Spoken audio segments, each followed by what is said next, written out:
Even though I'd accepted Christ when I was 13, I'd gotten caught up in the idea that as long as I did the right things and performed in the right way, then that love would be there. But if I didn't, then it would disappear. When I found out I was pregnant, I was the summer following my senior year in college. The very first thing I thought of was, God got me. I knew all along that my behavior was outside of His will, and I was terrified, absolutely terrified of anyone knowing.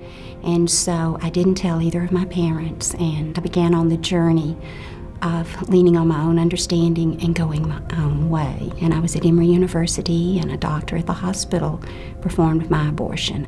I just remember following that abortion that not only did my child die, but a part of me died. And I got up and I walked out of that hospital, and I thought to myself, I will never ever think about this again. I began to just try to numb. I was living a double life. I was excelling in school, and then I was involved in drugs and a promiscuous lifestyle. I really didn't care whether I lived or died. Even though I saw my family, there was no more connection. I think they knew that something must have happened, but I just couldn't connect with people any longer. I continued to date the father of the child. The reason, I think, is that he felt guilty, and I felt guilty, and I felt like no one will ever have me anyway. But then after 7 years, I finally broke it off, and my husband of today got in touch with me, who I'd known when I was in high school and my first 2 years in college, and we began to date long distance. I ended up moving to Florida, where he was, and we got married. I thought, okay, now I can move on with my life. I can set this aside and begin again. But my husband wasn't the answer, even as wonderful as he's been all these years. So we married, and we moved from Florida to Dallas, Texas. I was so filled with self-hatred. I would even at times, my husband couldn't believe it, but I would just say the most horrible things to myself. I'm worthless. No one would ever love me. God could never use me. God doesn't even like me.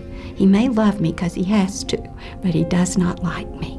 I remember being in the kitchen, and this precious little boy comes in and said, Mommy, why do you hate your birthday? And why do you always cry on your birthday?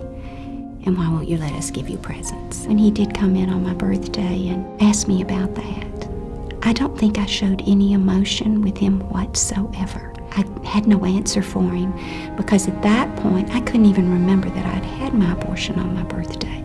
I had so locked it away. It did hit me that I didn't care if I was not happy or my life wasn't as full as I would like for it to be. But for my child to carry the heartache of a decision that I made, that wasn't going to work. I just couldn't bear that. So when my son left the kitchen, I fell on my knees and I said, Lord, I've tried so many ways to fix this, and you tell me this time, and I will do it exactly as you instruct.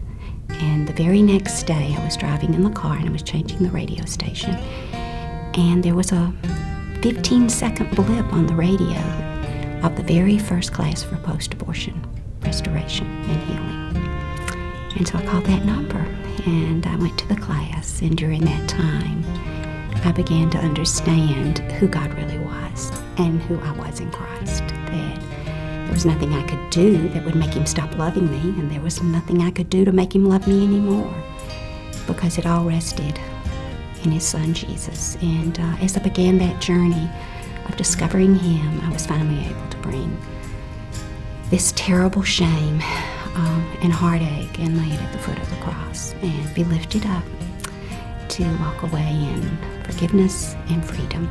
This was something that I wanted to keep a secret. I didn't want anyone to know about it. My silence was a curse to my kids. My living in the darkness and the shame was a curse to my children. But as I began to come into the light and I began to share my story with them, God, in healing me and blessing me, began to pour that blessing into their lives. You can live in shame. Shame is something that Satan uses to make us define ourselves by our sin. God can use guilt to lead us to the cross. And rather than being defined by our sin, we are then defined by our Savior. And everybody's looking for that. He wants us to walk in truth and grace. And that can only happen when our hearts are filled with His perfect love that casts out all shame and that casts out all fear.